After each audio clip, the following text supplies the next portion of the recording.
Boa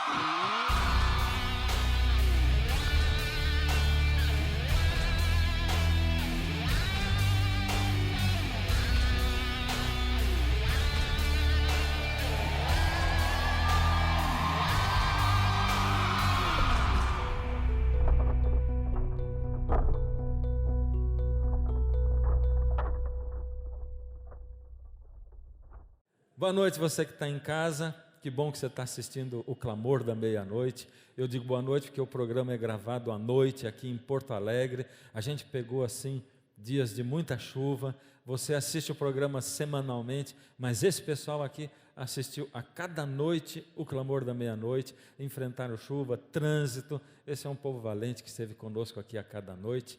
E para nós é uma honra. A gente está dentro da Igreja Central de Porto Alegre. E você é meu convidado especial para ir a uma igreja adventista do sétimo dia. Quando você chegar lá, você diz assim: eu quero conhecer a igreja. Tem um site que é Encontre uma Igreja.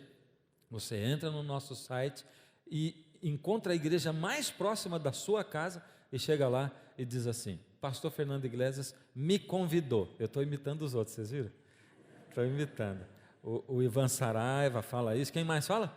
Luiz Gonçalves, né? Então tá bom, mas é isso, é tudo para estimular você a buscar uma igreja e procurar uma igreja. Nós estamos hoje no 8º programa da série... Agora vocês acertaram. 8º programa da série Armagedon.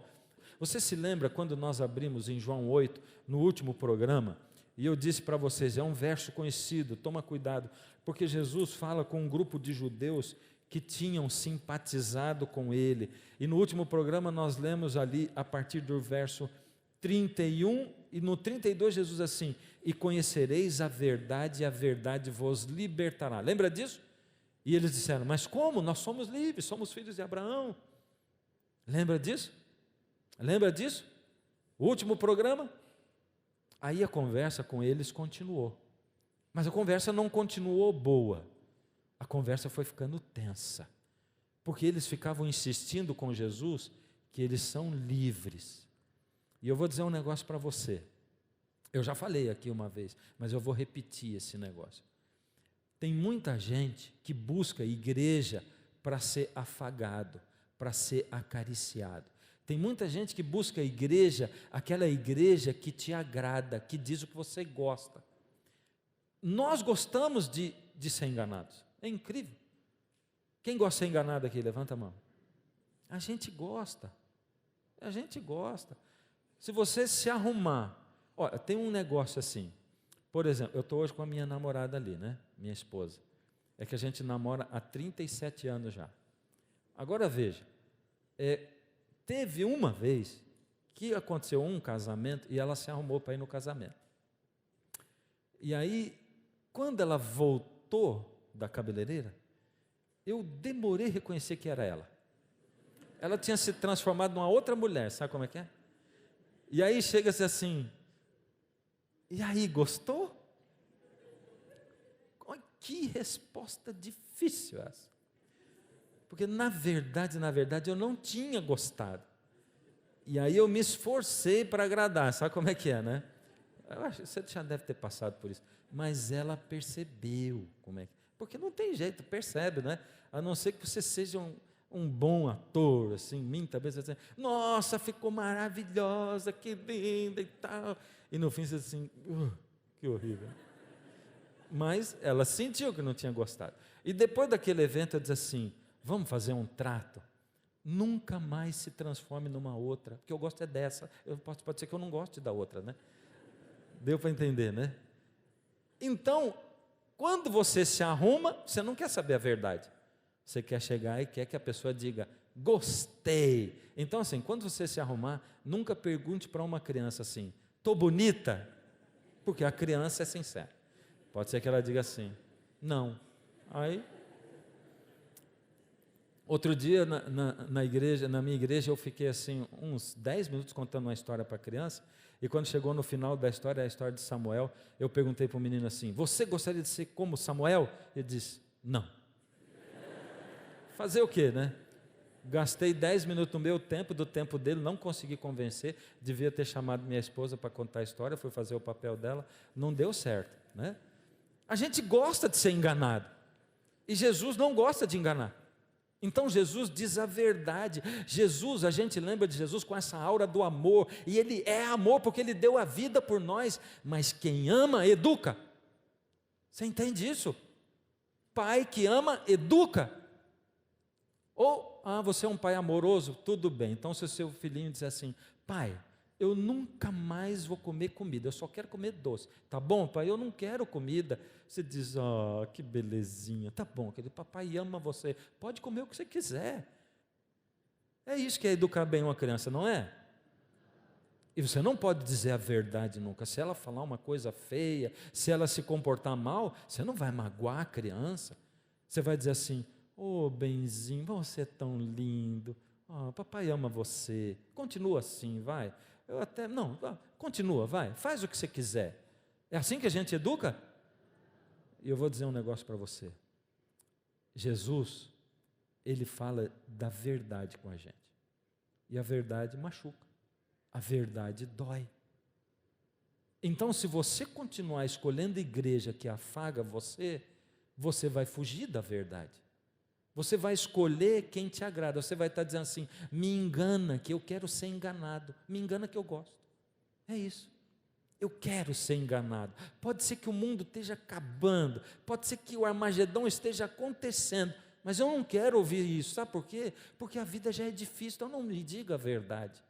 E Jesus começou a conversar com esses homens. O texto diz que eles tinham simpatizado com Jesus, mas eles não tinham Jesus no coração, nem na mente. Eles tinham Jesus no exterior. Eles queriam saber o que Jesus podia oferecer para eles de bom. Eles estavam interessados em bens materiais, porque eles sabiam que Jesus fazia milagre, eles sabiam que Jesus multiplicava pães, sabiam que Jesus ressuscitava mortos, e eles queriam tirar proveito de Jesus. E Jesus percebeu, mas Jesus queria salvar a alma deles, Jesus queria ir dentro do coração deles, Jesus queria ir na mente deles, por isso Jesus tinha que dizer para eles a verdade, e a conversa se desenvolve assim, vocês vão conhecer a verdade, e a verdade vai libertar vocês. E eles responderam para Jesus, somos descendência de Abraão, verso 33, e jamais fomos escravos de alguém, como dizes tu, sereis livres. Verso 37 vai ficando pior.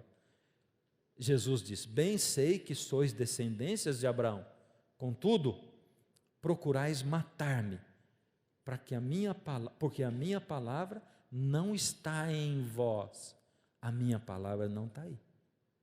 Eu falo das coisas que vi junto de meu Pai, vós, porém, fazeis o que vistes em vosso Pai. Opa, Jesus começou a dizer a verdade. Eu vim do céu e o que eu falo é o que eu ouvi do meu Pai. Só isso já deixou eles bravos, porque Jesus disse que veio de lá do céu. E sabe o que eles diziam? Esse é o filho do carpinteiro, entende? Porque as pessoas não conseguiam, e muitos não conseguem entender a transcendência de Jesus, não conseguem entender que Jesus não é esse personagem histórico que nasceu 2000 anos atrás, que Ele é Deus, que Ele é o Criador, e que Ele só veio cumprir o que Ele tinha prometido. Verso 39, então lhes responderam, de novo, nosso pai é Abraão. Disse-lhes Jesus, se sois filhos de Abraão, praticai as obras de Abraão, sejam como Abraão. Verso 42, replicou-lhes Jesus, se Deus fosse de fato vosso pai, certamente me havíeis de amar, porque eu vim de Deus e aqui estou. Pois não vim de mim mesmo, foi Ele que me enviou. Verso 44, Jesus diz, vós sois do diabo que é vosso pai. É Jesus falando, você está entendendo? É Jesus falando, porque eles tinham que ouvir aquilo.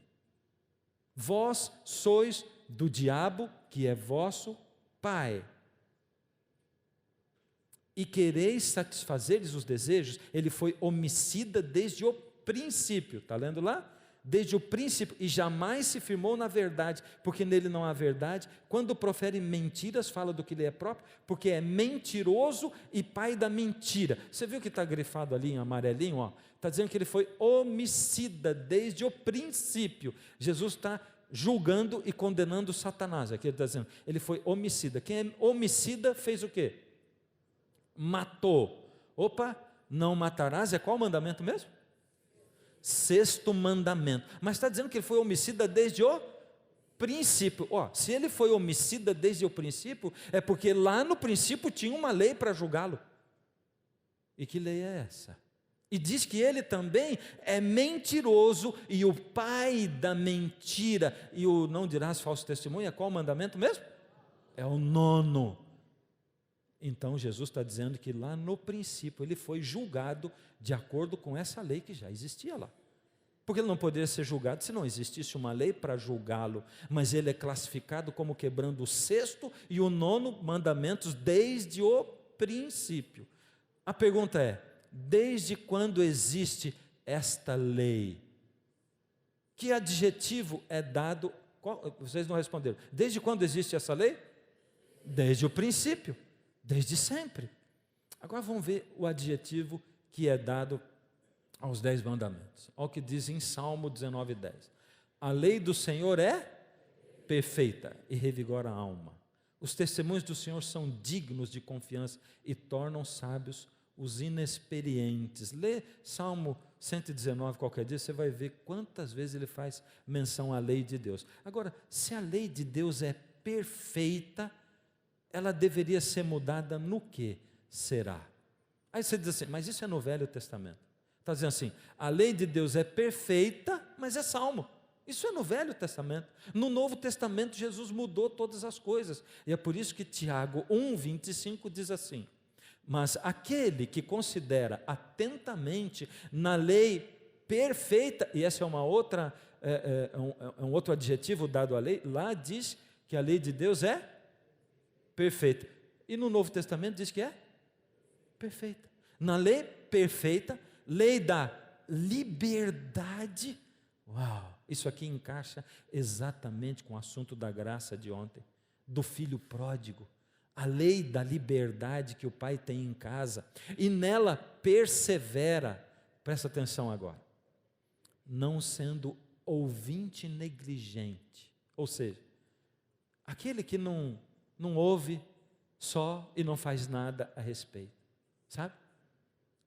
Mas operoso praticante, aquele que cumpre, faz o que diz nela, esse será bem-aventurado no que realiza. E nós estamos no Novo Testamento. Isso é Tiago, capítulo 1, verso 29. Agora, vamos dormir com esse barulho aí. Quando aparece esse negócio de, mas então, olha só. Tiago, o mesmo Tiago, no capítulo 2, diz assim, falando de Jesus, aboliu na sua carne a lei dos mandamentos em forma de ordenanças, para que dos dois criasse em si mesmo um novo homem, fazendo a paz. Ai, ai, ai, ai, ai. Jesus aboliu os mandamentos, está dizendo aí? Não. Jesus aboliu na sua carne a lei dos mandamentos em forma de ordenança. Aboliu essa lei ou não aboliu? Sim ou não? Aqui está dizendo que ele aboliu essa lei, sim ou não? Por que vocês não respondem sim se está escrito?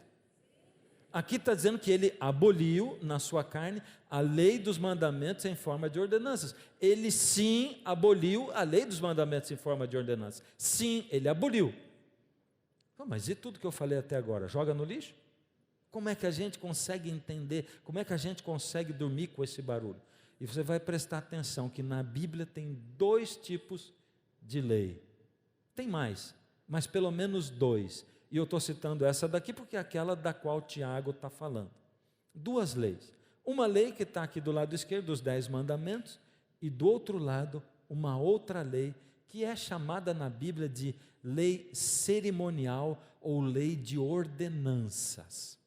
Deus deu alguns mandamentos em relação a ordenanças, numa cerimônia que deveria acontecer lá no santuário. Como são chamados, vamos começar a colocar diferença entre as 2 leis. Como são chamados na Bíblia os 10 mandamentos? Se vós, contudo, observais a lei régia, segundo a Escritura, amarás o teu próximo como a ti mesmo, fazeis bem. Se todavia fazeis acepção de pessoas, cometeis pecado, sendo arguidos pela lei como transgressores. E tem gente que diz assim, Jesus assim, eu dou um novo mandamento. Ama a Deus sobre todas as coisas e ao próximo como a ti mesmo. Interessante. Porque se você olhar nos 4 primeiros mandamentos, ele fala na nossa relação com Deus. E os últimos 6, na nossa relação com o próximo. Então Jesus não deu um novo, ele acentuou o que tinha antes. Mas vamos lá, os 10 mandamentos, lei régia, lei perfeita. Mas tem uma outra lei. Como é chamada essa lei cerimonial? Jesus diz assim, Tiago diz, aboliu na sua carne a lei dos mandamentos em forma de ordenança. Então, uma é chamada de lei régia e a outra é chamada de lei de ordenanças. Olha só, será que essa lei existiu mesmo? Porque eu sei que a essa altura você está aí pensando, peraí, mas que negócio, vocês estão inventando uma outra lei aí? Lei de ordenanças, como é que é esse negócio? Será que essa lei existiu de fato? Será que teve uma lei de ordenanças? Lá em Tiago 2, 8 e 9 diz, esta é a lei, veja, o outro verso era Tiago 8, é só a continuação. Ele está falando de qual é a lei de ordenanças. Ele diz, esta lei de ordenanças é a lei do holocausto, da oferta de manjares, da oferta pelo pecado, oferta pela culpa, da consagração, do sacrifício pacífico, que o Senhor ordenou, ordenanças, a Moisés no Monte Sinai, no dia em que ordenou aos filhos de Israel que oferecessem as suas ofertas ao Senhor no deserto do Sinai. Essa lei de ordenanças, quando Deus chamou Moisés assim, faz um santuário, você vai lá matar o cordeirinho, e nós falamos do santuário aqui nos programas anteriores. Então Deus, naquela época, deu leis e regras, ordenanças para Moisés. Moisés escreveu essa lei, ele escreveu essa lei de próprio punho e deixou para que fosse seguida dentro do ritual do santuário. E ela existiu lá. Aquilo apontava para quando Jesus viesse, porque o cordeirinho apontava para Jesus. Agora vamos ver a diferença entre elas. Onde Deus mandou colocar os 10 mandamentos? Em que lugar Deus mandou colocar? Tomou o testemunho e o pôs na arca, dentro da arca, e meteu os varais na arca, e pôs o propiciatório em cima da arca. O testemunho é a lei dos 10 mandamentos. Deus mandou colocar onde os 10 mandamentos? Dentro da arca, que ficava lá, que ficava dentro do lugar santíssimo do santuário. Onde Deus mandou colocar a lei cerimonial, a lei de ordenanças. Olha o que diz em Deuteronômio 31, 25 e 26. Deu ordem aos levitas que levavam a arca da aliança do Senhor, dizendo, tomai este livro da lei, era a lei de ordenanças, e ponde-o do lado da arca da aliança, do Senhor vosso Deus. Ou seja, a lei dos 10 mandamentos ficava dentro da arca, e a lei de ordenanças ficava onde? Do lado de fora da arca. Mas presta atenção, porque essas duas leis, elas têm 9 diferenças. Eu falei de uma diferença. Uma ficava dentro, outra ficava fora. Dá uma olhada, eu vou passar por elas rapidamente. Primeiro, a lei moral, a lei dos 10 mandamentos. E segundo, a lei cerimonial, que era a lei do santuário, a lei de ordenanças. A lei de Deus era chamada lei régia, Tiago 2,8. A lei cerimonial, chamada lei de ordenanças, Efésios 2,15. A lei moral foi proferida por Deus, os 10 mandamentos, Deuteronômio 4, 12 e 13, diz que Deus foi quem escreveu, ele proferiu e ele escreveu. A lei cerimonial foi ditada por Moisés para o povo, Levítico 1, de 1 a 3. A lei de Deus foi escrita pelo dedo de Deus. Moisés veio, quebrou a tábua e Deus disse assim, agora escreve. Você quebrou aqui, eu escrevi? Não, Deus foi e escreveu de novo. Deus escreveu. A lei cerimonial foi escrita por Moisés, ele que escreveu de punho. A lei moral foi posta dentro da arca a lei cerimonial do lado de fora. A lei de Deus é perfeita, Salmos 19:7. A lei cerimonial nunca aperfeiçoou coisa nenhuma, Hebreus 7:19. A lei de Deus permanecerá para sempre, Salmo 11, 7, 8. A lei cerimonial foi cravada na cruz, Colossenses 2,14. A lei moral não foi abolida por Cristo, Mateus 5,17. A lei cerimonial foi abolida por Cristo quando ele morreu, porque o véu do santuário se rasgou de alto a baixo, dizendo que não precisava mais matar o cordeirinho, porque o Cordeiro de Deus tinha vindo e tinha morrido pela humanidade. A lei de Deus deveria ser engrandecida por Cristo, e foi. A lei cerimonial foi tirada por Cristo, Colossenses 2,14. A lei moral torna conhecido o pecado, Romanos 3. A lei cerimonial surgiu por causa do pecado. Para que serve a lei de Deus? A gente acabou de ler ali. Para que ela serve? Então, primeiro, eu já sei que a lei não me salva. Guardar os mandamentos me salva? Sim ou não? Guardar o sábado me salva? Sim ou não? Sim ou não? Não. Eu posso fazer qualquer obra para contar pontos com Deus? Sim ou não? Também não. Então, para que servem os 10 mandamentos? Para que serve a lei de Deus? Romanos 7,7. Que diremos, pois? É a lei pecado? De modo nenhum. Mas eu não conheci o pecado senão pela lei. Porque eu não conheceria a concupiscência se a lei não dissesse, não cobiçarás. Então, na verdade, a lei me mostra o pecado, visto que ninguém será justificado diante dele por obras da lei, em razão de que pela lei vem o pleno conhecimento do pecado. Ou seja, a lei é um espelho. A lei me mostra quando eu estou errado. E eu gosto de usar um exemplo assim. Vamos imaginar que a lei é esse piso no qual eu estou, esse palco.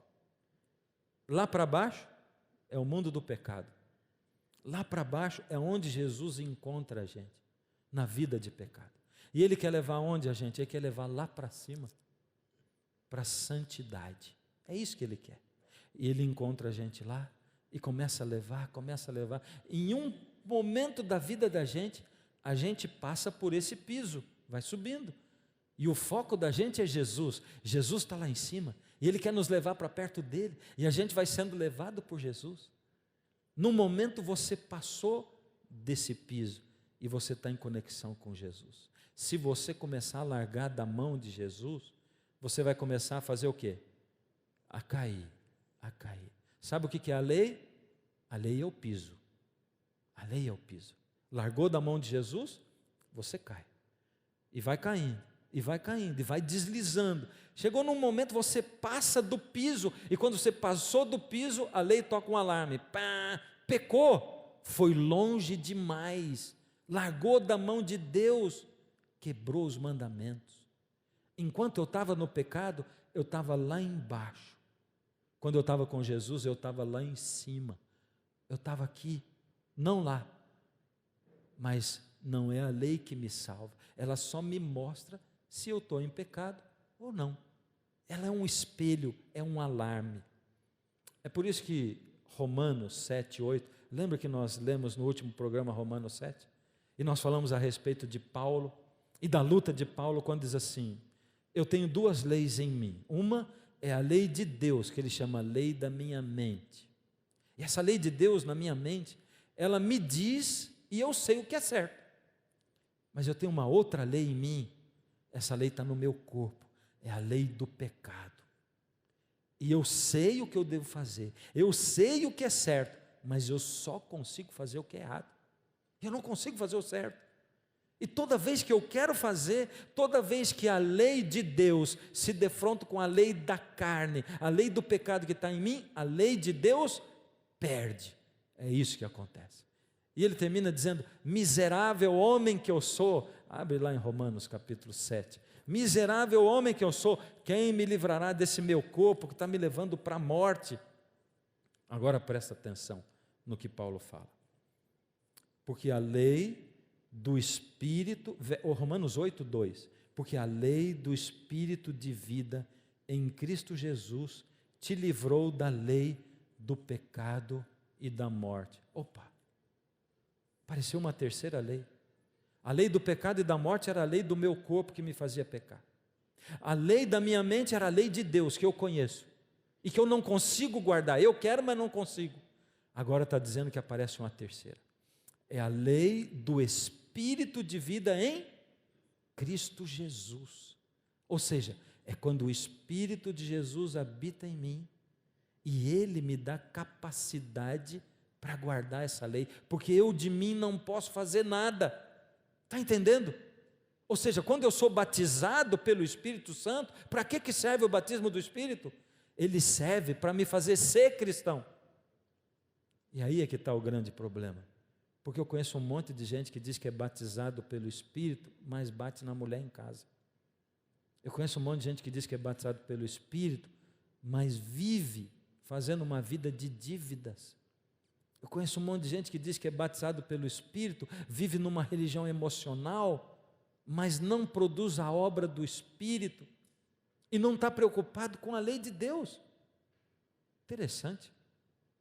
Aqui está dizendo que quando o Espírito vem, ele vem para fazer a gente ser cristão. Sabe de uma coisa? O mundo está cansado de ouvir a gente falar de Jesus. Está cansado. O mundo quer ver gente sendo como Jesus. O mundo está cansado de ouvir a gente falar blá blá blá de Bíblia, de religião, de norma. O mundo quer ver a gente ser cristão, mas a gente só vai ser cristão se o Espírito estiver dentro de nós, se o Espírito morar no nosso coração. E olha ali está de 7 a 14, mas eu vou ler o 7 até o 9. Por isso o pendor da carne, ou seja, essa coisa, essa minha tendência de pecar, por isso o pendor da carne é inimizade contra Deus, pois não está sujeito à lei de Deus, e nem mesmo pode estar. Você está entendendo o que está dizendo? Essa lei da carne que me faz pecar não está sujeito à lei de Deus, nem pode estar. Portanto, os que estão na carne não podem agradar a Deus. Aqueles que não têm o Espírito não podem agradar a Deus. O verso 9 diz: vós, porém, não estáis na carne, mas no Espírito, se de fato o Espírito de Deus habita em vós. E se alguém não tem o Espírito de Cristo, esse tal não é dele. Olha o que Paulo está dizendo. Se você não tem o Espírito, toda vez que a lei de Deus disser faz isso que é certo, você não vai conseguir, porque a lei da carne vai vencer e você vai estar na carne. Mas se o Espírito estiver em você, ele vai dar poder para você para viver acima dessa lei, e ele vai fazer você ser vitorioso em relação a isso. O que é estar debaixo da lei? Porque o pecado não terá domínio sobre vós, pois não estáis debaixo da lei, mas debaixo da graça. Você não está lá debaixo da lei, a lei é o seu piso, mas você não está lá mais embaixo, porque o Espírito de Deus te levou para cima, você está aqui acima, a graça de Deus é que envolve, e você não está preocupado em guardar a lei. Quando você está lá embaixo, você olha para a lei e diz assim: eu não consigo guardar a lei, é muito difícil. Mas quando Jesus entra no seu coração, quando Ele entra na sua alma, Ele vai transformando você vai ficando diferente, Ele muda seus gostos, e você passa a gostar de cenoura crua, é o que Ele faz. Jesus vai mudando seus gostos, você vai começando a gostar de música de crente, é isso. Ele vai mudando os seus gostos, e você de repente começa a ter prazer em oração, em ler a Bíblia, em estudar a Bíblia. E você que olhava no sábado de manhã aquela crentaiada indo para a igreja e dizia assim: eu estou bem melhor, estou indo para o clube, eu estou indo para a piscina. Você passa a ter prazer de ir para a igreja. Ele muda você, Ele transforma você. É assim que Ele faz. Porque o pecado não terá domínio sobre vós, porque não estáis debaixo da lei, debaixo da graça. Você não fica olhando dizendo assim: ai meu Deus, me ajuda, porque eu morro de vontade de matar alguém. Não, pelo contrário, entra o amor no seu coração. Você ama, você quer ajudar as pessoas.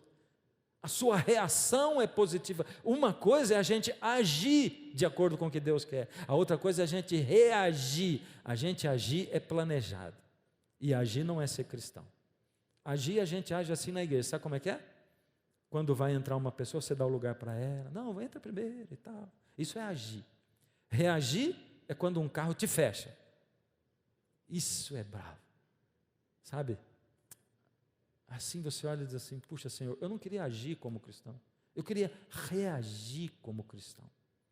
Isso tinha que estar dentro de mim, mas é o Espírito que vai colocando, Ele que vai habitando, Ele que vai mudando essas coisas, colocando o amor dentro do coração da gente, mudando a gente. Mas se sois guiado pelo Espírito, não estais debaixo da lei. A lei não acusa você, pelo contrário, você está acima dela. O Espírito, ele faz você guardar a lei dos 10 mandamentos. Está vendo esse quadro aqui? De um lado você tem Jesus, do outro lado você tem os 10 mandamentos, e em cima você tem o quê? Alianças. E em cima está escrito um nome diferente: Ketubá. O que é Ketubá? Ketubá era o documento que os noivos, ou é ainda, o documento que os noivos judeus assinam para assumir casamento diante da sociedade. Ele é assinado debaixo de uma tenda, assim. É uma cerimônia bonita, interessante. E o Ketubá é o compromisso de casamento, de união de 2 pessoas. Compromisso bonito. Dá uma olhada. Quando Deus chamou Moisés para tirar o povo do Egito, ele diz assim: tenho escutado o seu clamor. Deus disse: Moisés, eu tenho escutado, o clamor do povo tem subido até mim. Sabe o que é clamor? É angústia, é dor. Aquele povo não aguentava mais ser escravo. Aquele povo não aguentava mais trabalhar e não ganhar. Aquele povo não aguentava mais ver os seus filhos sofrendo. Aquele povo não aguentava mais a carga que era colocada em cima deles, e eles não tinham tempo para ser seres humanos, eles eram máquinas de trabalhar. Eles não suportavam mais aquilo. E eles estavam clamando para Deus. E sabe que muitas vezes a gente acha que Deus não escuta o clamor da gente, né? Deus não escuta o meu clamor. Deus escuta o seu clamor. Quando Deus chamou Moisés, ele dizia: eu tenho ouvido o clamor do meu povo. Aliás, a Bíblia, ela diz que ali tem 2.100 versos dizendo que Deus ouve o pobre, o necessitado, Deus ouve o aflito. Deus está querendo dizer para você: eu cuido disso. Já ouviu falar nesse nome aqui? Rob Bell. Esse camarada, ele se tornou um ícone no mundo evangélico americano. Ele não é um adventista, e ele tem esse livro, Deus e Sexo. Nesse livro ele escreve o seguinte: ora, os 10 mandamentos costumam ser vistos como regras severas de um Deus à procura de meios para julgar e controlar o ser humano. E não é assim que a maioria das pessoas vê os 10 mandamentos? Limite-se a seguir as regras e ninguém sairá ferido. Como se o melhor que Deus conseguisse produzir fosse uma lista de coisas que as pessoas não devem fazer. E é assim que a gente vê os 10 mandamentos. O que é os 10 mandamentos? Não farás isso, não farás. Não, não, não. Aí ele diz: na verdade, os 10 mandamentos dizem respeito a algo mais. Na cerimônia de casamento judaica, ambos os cônjuges precisam manifestar sua concordância com um documento legal chamado Ketubá e assiná-lo. E aqui apareceu a Ketubá. Em essência, trata-se de uma lista do que vem a ser a vida em que estão entrando os dois. Os 10 mandamentos são o Ketubá. Está entendendo o que ele está dizendo? Ele está dizendo que aquele compromisso de casamento que os noivos assinam no casamento judaico são os 10 mandamentos em relação a Deus e nós. O contrato firmado entre o povo e Deus, dispondo de que modo eles viverão juntos. Por isso, o primeiro fala de ter outros deuses. Como é que é o primeiro mandamento mesmo? Não terás outros deuses diante de mim. Uau, não parece mesmo um contrato de casamento? Jure fidelidade a mim. Jura que você vai pertencer só a mim. É isso que o noivo fala. Em resumo, trata-se de um acordo. O relacionamento não funcionará se eles mantiverem outros amantes. E pelo restante das escrituras hebraicas, encontramos Deus repetindo os votos originais do casamento. Em Oséias, o Senhor se dirige ao seu povo dizendo: você me traiu, minha esposa. O livro inteiro é um retrato da infidelidade do povo de Deus para com ele. Em outro texto, Deus reclama daquela que foi a mulher da sua mocidade. Deveria ser uma coisa bela o relacionamento de Deus e o povo, mas o povo não é fiel. Ele parte o coração de Deus. Dá uma olhada, vamos olhar, porque eu gostei demais do que ele está falando, porque é verdade. Olha só como é que aconteceu Deus dando os 10 mandamentos para o povo. Deus tinha tirado o povo do Egito, o povo tinha largado Deus, o povo não pensava mais em Deus, o povo não tinha mais relação com Deus, aquele povo foi tão oprimido que eles acharam que Deus tinha abandonado eles, mas Deus não tinha abandonado. Mesmo enquanto eles sofriam, Deus não tinha abandonado. Mesmo enquanto eles eram escravos, Deus não tinha abandonado. Mesmo quando eles estavam passando privações, Deus não tinha abandonado. Eles estavam sendo preparados para ser povo de Deus, e Deus trouxe no deserto, reuniu, e olha o que Deus fala. Não parece Deus preparando o povo para se casar com ele? Presta atenção. Vá ao povo, Deus falando para Moisés, e consagre hoje e amanhã. Eles deverão lavar as suas vestes e estar prontos no terceiro dia, porque nesse dia o Senhor descerá sobre o monte Sinai à vista de todo o povo. É Deus dizendo assim: fala para o povo se purificar, passa perfume, fica cheirosinho, põe uma roupa especial, diferente, se prepara para o casamento. Tendo Moisés descido do monte, consagrou o povo, e eles lavaram as suas vestes. Disse ele então ao povo: preparem-se para o terceiro dia. Está chegando o dia em que Deus vai casar conosco.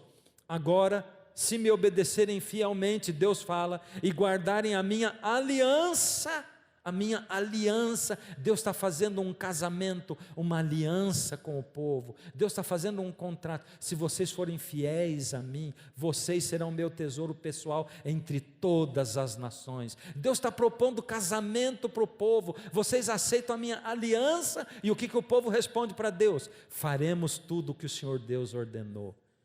Eu vejo isso sempre em casamento. O noivo e a noiva. Vocês costumam ver noivo e noivo de costas. Eu vejo pela frente, porque eu sou o pastor que faz o casamento. Quem chora mais, o noivo ou a noiva? O noivo ou a noiva? Não, é o noivo. Pelo menos nos casamentos que eu faço. E sabe, um dos últimos casamentos que eu fiz, o noivo era emocionadão assim.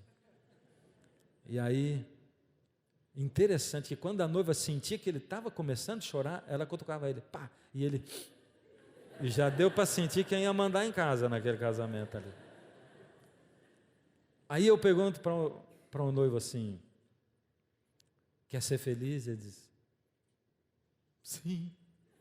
Pergunto para a noiva: quer ser feliz? Ela diz, sim. Parece um sino assim, sabe? Sim, um negócio assim. Eu digo, não se case. Quer ser feliz, não casa. É o que eu digo todo casamento eu falo isso. Quer ser feliz, não se case. Todo casamento que eu falo isso. Porque tem um segredo aí. É só um joguinho de palavras. Não deve se casar quem quer ser feliz. Deve se casar quem quer fazer o outro feliz. E aí está o segredo de tudo. Entende? Mas você sabe por que o noivo e a noiva estão chorando no casamento? A noiva está pensando: vão ser muitas fraldas, muita louça, vou ter que arrumar a casa muitas vezes, eu vou estar cansada. E ela está chorando por isso, é ou não é? No casamento ela chora por isso, é ou não é? Não é? E o noivo: vou ter que trabalhar muito, porque essa mulher come muito, é ou não é? Também não. E depois quando tiver filho, não. Estão felizes, sabe? Tudo que vem depois é consequência. Estão apaixonados, estão felizes de estar junto ali. Sabe qual foi a melhor coisa do meu casamento? É que antes de casar, quando chegava de noite, eu tinha que levar minha namorada para a casa do pai dela. Depois que eu casei, eu levo para a minha. Coisa fantástica, a gente passa o tempo todo junto. Que bom! O resto é tudo consequência, e a gente faz feliz, cuida de filho, cuida de tudo, com amor. E é isso que Deus está falando: se você me ama, você guarda os meus mandamentos. Ora, Ela espera que eu seja fiel a ela, ela espera que eu retribua como esposo, ela espera que eu trabalhe. Isso não está escrito num contrato, mas quando eu me casei eu disse assim, eu vou ser fiel a você, e Deus fez o contrato de casamento e disse, eu espero que você seja fiel a mim. E olha, você ser humano, se eu não colocar, aqui estão as regras do nosso relacionamento, mas gente quer pegar essa lei e quer jogar no lixo, e dizer assim, não existe a lei dos 10 mandamentos. Por isso, esse texto de Jeremias, que é o último que nós vamos ler, e eu peço para você abrir a sua Bíblia, pega aí, Jeremias capítulo 31, olha o que diz aqui, do verso 31 em diante, Deus está falando, é uma profecia, onde Deus diz, eis aí vem dias, diz o Senhor, em que firmarei nova aliança com a casa de Israel e com a casa de Judá. Jeremias estava falando de quando Jesus viesse. Por que ele está falando de uma nova aliança? Jeremias viveu lá depois de Moisés, o povo já tinha abandonado Deus, e Deus está dizendo, eu vou fazer uma nova aliança, não conforme a aliança que eu fiz com os seus pais, no dia em que os tomei pela mão, para os tirar da terra do Egito, porquanto eles anularam a minha aliança, não obstante eu os haver desposado, diz o Senhor. Deus está dizendo, opa, você viu o que Deus está dizendo? Eu vou fazer uma nova aliança, porque aquela eles anularam, me desobedeceram, eles me traíram, eu vou fazer uma nova aliança. Aí você pode pensar, está aí, essa nova aliança que Deus vai fazer, Ele vai mudar os mandamentos, é isso que Ele vai fazer. Deus vai dizer que não precisa mais dos mandamentos, foi isso que Jesus veio fazer. Verso 33, porque esta é a aliança que firmarei com a casa de Israel, depois daqueles dias, diz o Senhor, na mente lhes imprimirei as minhas leis, também no coração lhes inscreverei, eu serei o seu Deus, e eles serão o meu povo. Sabe o que Deus mudou da aliança? Deus não mudou a aliança, Deus mudou aonde Ele escreveu.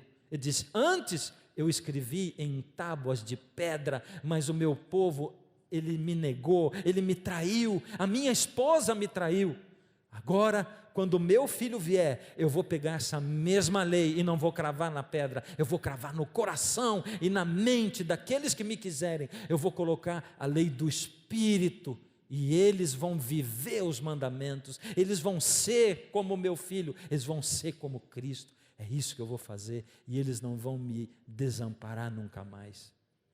Nisto conhecemos que amamos os filhos de Deus, quando amamos a Deus e praticamos os seus mandamentos. Porque este é o amor de Deus, que guardemos os seus mandamentos. Ora, os seus mandamentos não são penosos. Tudo no Novo Testamento. Seus mandamentos não são penosos. Anulamos, pois, a lei pela fé? Paulo diz, não, de maneira alguma, antes confirmamos a lei. E Apocalipse 11, 19, hein? O que diz lá? O que diz naquele texto? Abriu-se então o santuário de Deus, isso é Apocalipse, é profecia. Está falando do Armagedon, do preparo para o Armagedon. Abriu-se então o santuário de Deus que se acha no céu. Tem um santuário de Deus no céu. E foi vista a arca da aliança no seu santuário. Esse é Apocalipse. Está falando de profecia e está dizendo que no céu tem uma arca da aliança. E o que ficava dentro da arca da aliança mesmo? Os 10 mandamentos. E está dizendo que lá no céu tem uma arca da aliança e que vai ser vista. Irou-se o dragão contra a mulher e foi pelejar contra os restantes da descendência da mulher, os que guardam os mandamentos de Deus e têm o testemunho de Jesus. Você conhece alguma religião que diz que pode matar? Religião cristã? Pode matar. Alguma diz que pode? Não. Pode roubar? Sim ou não? Pode ofender pai e mãe? Pode ter outro Deus diante de Deus? Na verdade, todas as religiões dizem, afirmam, que nós devemos cumprir todos os mandamentos, todos menos um mandamento, menos um. Por quê? A lei toda, menos um. Quem mexeu nesse único mandamento? E por que Deus enfatiza tanto a lei dele, se eu sou salvo pela graça? Ele diz, você é salvo pela graça, filho. O meu amor alcança você. E sabe, eu tenho certeza que se você se apaixonar por mim, você vai me servir com prazer. Você vai fazer tudo que eu gosto, porque eu vou estar no seu coração. Porque quando você se entrega, você quer fazer a vontade do outro. Você não vê a hora. Sabe, tem uma coisa boa que é receber presente, não tem? Mas sabe o que eu tenho aprendido? Dar presente é mais gostoso. Nossa, é muito gostoso. Você olha na cara de alguém que gosta de dar presente, quando ele dá presente para alguém que ele gosta. Assim, ele dá o presente, aquela pessoa que recebeu o presente quer muito aquilo, e a pessoa que abre o presente começa a abrir. Ao invés de você olhar na cara de quem está abrindo, olha na cara de quem deu o presente. E você vai ver uma cena. A pessoa na expectativa. A pessoa não está olhando para o presente. A pessoa está olhando para a cara de quem está abrindo. E ela está ali. Ela está ali. Eu imagino assim o rosto de Jesus quando ele curava alguém. O cego, que nunca tinha visto nada, de nascença. E quando ele começava a enxergar. E a cara de Jesus vendo a alegria dele. É gostoso ver alguém alegre, não é? É. Isso a gente sente em relação às pessoas que a gente ama. Isso é o que a gente sente quando a gente ama a Deus. E quando a gente quer entregar a vida para Deus. Olha, a Bíblia nos diz, não dá para esquecer dos mandamentos. Se você esquecer de um, você vai esquecer de todos. A lei está ligada. Não dá para esquecer de um. Quem quebra um mandamento, quebra todos. Você tem dificuldade com isso? Tem dificuldade com essa coisa da lei? Tem dificuldade com essa verdade? É uma verdade dura demais para você? Eu sei, a primeira coisa que você pensa é assim, mas como que eu vou guardar essa lei? Eu não consigo. E eu vou falar um segredo para você. Eu também não. Não consigo guardar essa lei. Sabe do que eu dependo?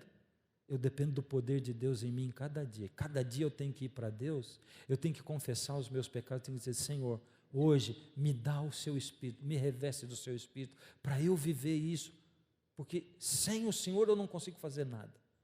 E é só assim que Deus dirige a gente. Mesmo assim, é a gente dar uma largadinha da mão de Jesus e a gente cai. Senhor, por favor, volta.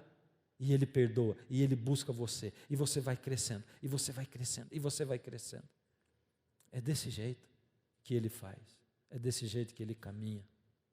Quem sabe aqui dentro tem alguém que tem quebrado a lei de Deus. Sabe por quê? O mundo no qual a gente vive está cheio de pornografia, o mundo no qual a gente vive está cheio de traição, as pessoas acham que isso é comum, não é? Homem é assim mesmo. Homem que é homem não é assim mesmo, não. Não. Porque ele não gosta de ser traído. Então por que ele trai? Por que ela trai se ela não gosta de ser traída? Mas talvez você seja um escravo do pecado, no sentido de que você não consegue deixar o seu pecado. Não consegue. Há um tempo atrás, uma menina, eu morava na casa de uma família, e eu estudava teologia. E aquela menina era uma menina muito difícil, temperamento dificílimo.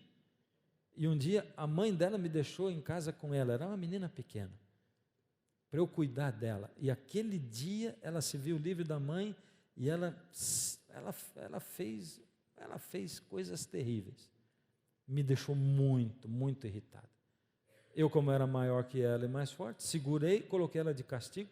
E não sei como ela me obedeceu, disse, não sai daí, você não vai sair daí. E ela não saiu, mas me xingou um monte. Ficou lá uns 5 minutos talvez, e depois eu voltei para conversar com ela. Nessa época eu tinha uns 21 anos, estudava no seminário. Eu cheguei para falar no coração dela, eu disse assim, por que você faz assim? Eu vejo você tratando a sua mãe, vejo você tratando o seu pai, você é inteligente, você é isso, é aquilo. Peguei todas as boas qualidades dela. Uma menina de talvez 5 ou 6 anos naquela época. E ela olhou para mim com os olhinhos cheios de lágrimas e disse assim, eu sei tudo isso, mas eu não consigo. Tem uma maldade dentro de mim, eu não consigo. Talvez você seja escravo do pecado. Sente que tem alguma coisa dentro de você. Jesus é aquele que promete libertar você. É aquele que promete que você vai fazer o que é impossível para você. Jesus é aquele que promete o perdão. Ele diz assim: você está pecando, está quebrando a minha lei. Eu prometo para você uma coisa: eu prometo o perdão. Não fica olhando para os mandamentos. Não fica olhando para o assoalho como se ele fosse seu teto. Eu quero guardar a lei. Não, olha para Jesus e diz: Senhor, então toma minha mão. Segura minha mão. Me ajuda a seguir o Senhor, Pai. Me dá força para eu poder andar no seu caminho. E coloca paz no meu coração. E Ele vai fazer isso com você. Eu quero cantar uma última música. E eu quero chamar hoje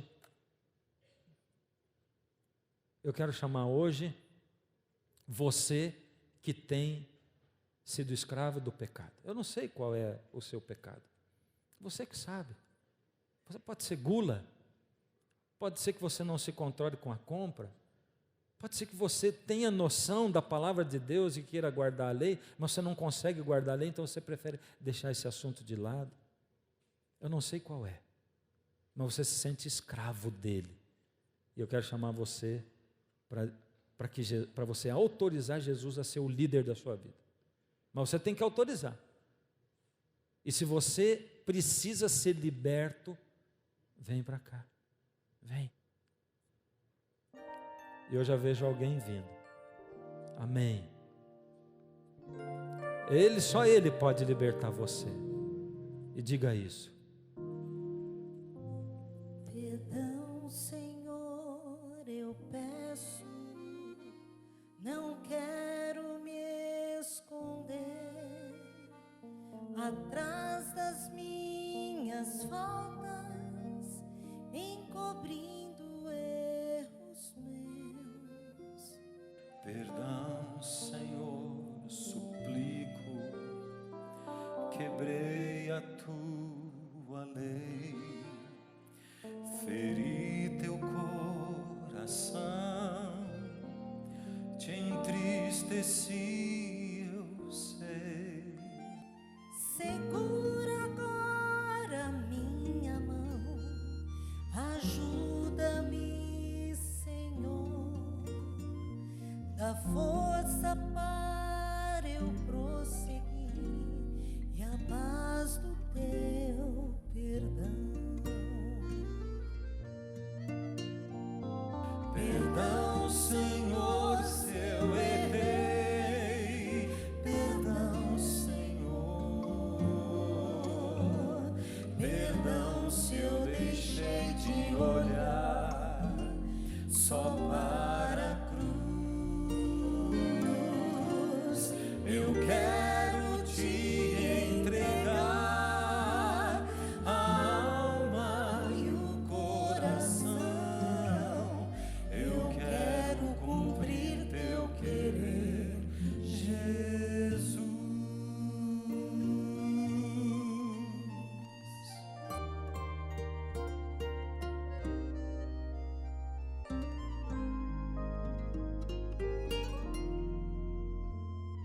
Perdão, meu Pai, por tudo de errado que eu fiz, por ter me afastado dos ensinos teus para mim. Perdão, Senhor, por atos e até por intenções, por ter me aquecido no fogo das paixões. Eu sei que a tua graça jamais me deixará.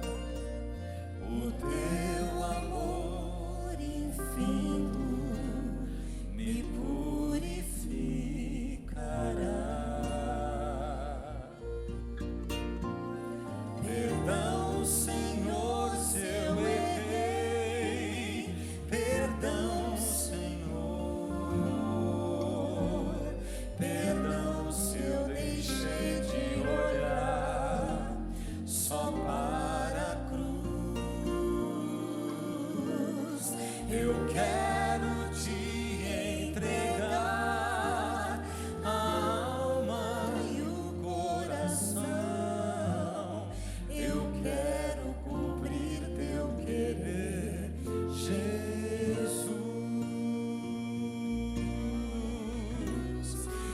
Perdão, Senhor, se eu errei.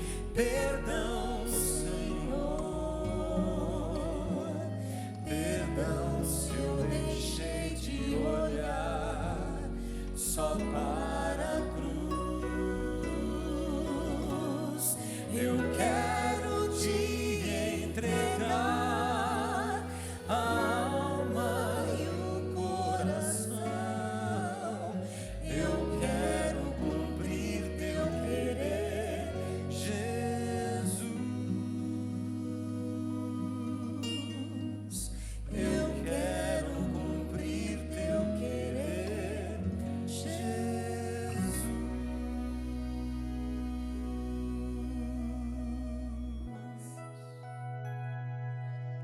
Senhor, nós queremos fazer a sua vontade. Nós queremos cumprir o seu querer na nossa vida, Senhor. Mas não é fácil, o Senhor sabe. A natureza humana vive nos chamando. Nós ainda, Pai, sabemos que ela é atuante na nossa vida. Por isso a gente depende que a cada dia o Senhor derrame a porção do seu Espírito para aquele dia. Nos ajuda a buscarmos essa porção, Senhor. Nos ajuda, Senhor, a entendermos o seu plano para nós. Nos ajuda, Senhor, a não deixarmos de estudar a sua palavra por medo de encontrar a verdade lá. Para muitos, Senhor, a verdade de que sua lei ainda é vigente até hoje e que o povo seu, que vai estar vivo no fim dos tempos, guarda os seus mandamentos e tem o testemunho igual ao testemunho de Jesus. Essa verdade é muito dura, Pai. Muitos vão voltar para casa, muitos vão ficar em casa ruminando isso, lutando com isso. Ajuda o Senhor a entenderem a sua verdade, a sua palavra. Porque o Senhor que é Deus, que diz, eu não mudo, porque o Senhor mudaria uma lei que o Senhor escreveu com o seu dedo e que disse que escreveria no nosso coração e na nossa mente. Nos dá forças para, Senhor, cumprirmos a sua vontade. Perdoa os nossos pecados. Vive conosco, Senhor, e nos dá a sua graça em nome de Jesus. Amém.